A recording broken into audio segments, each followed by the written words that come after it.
Gilles Miseré, 50 ans, et je dirige l'OFPC.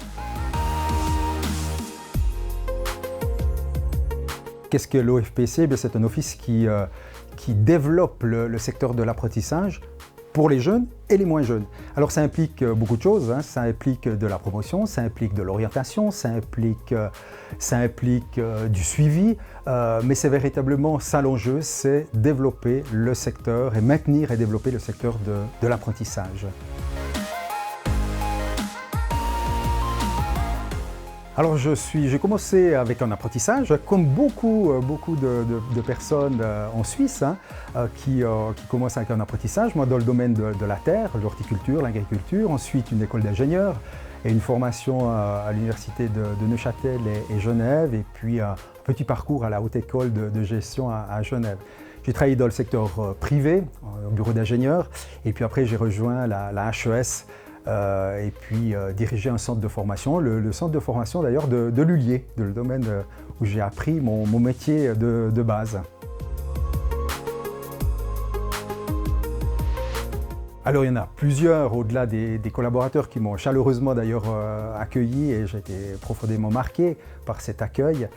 C'est l'événement du mois de mars, hein. L'événement du mois de mars, le 1er mars, nous avions un chiffre excellent, c'était le secteur de l'apprentissage qui était en progression, plus 13%, c'est énorme. Et quelques jours après, l'effondrement pour les raisons qu'on connaît. Et ça, ça m'a marqué à titre personnel, mais aussi à titre collectif, parce que l'augmentation enregistrée au début mars, eh bien, c'est le fruit d'un travail collectif au sein de l'Office, mais au sein des associations, au sein des partenaires sociaux. Et c'est vrai que ça fait mal, mais c'est l'occasion de rebondir et de trouver les ressources pour rebondir.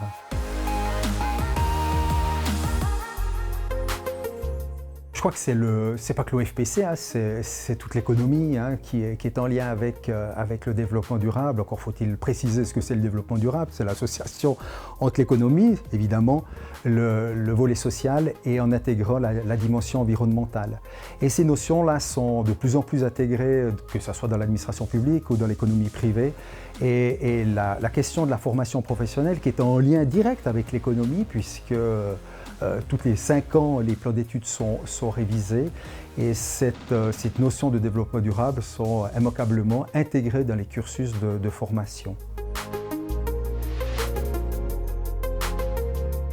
Les prochains défis pour l'OFPC ou pour notre société, pour le canton de Genève, eh bien, c'est de redresser la barre par rapport à la formation professionnelle. Nous avons enregistré pratiquement un coup d'arrêt par rapport à l'engagement des apprentis. Eh bien, c'est de faire en sorte qu'il y ait à la prochaine rentrée autant d'apprentis que l'année dernière. Alors évidemment, pas les 13% qu'on avait espéré, mais autant d'apprentis que l'année prochaine, c'est le défi que nous sommes tenus socialement de tenir pour la rentrée prochaine.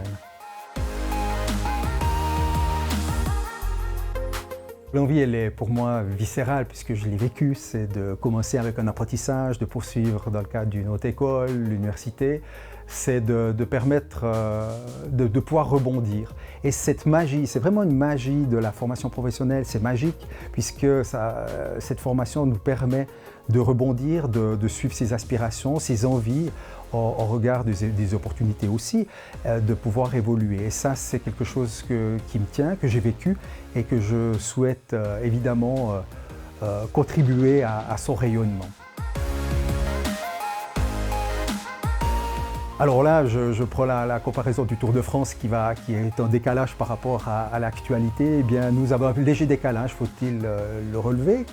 Un décalage par rapport à l'aspect temporel au niveau du secteur d'apprentissage, c'est que le secteur de l'apprentissage, après cette petite retenue, rebondisse de plus belle dans les prochains mois, et que ce secteur-là soit véritablement un secteur reconnu par la société.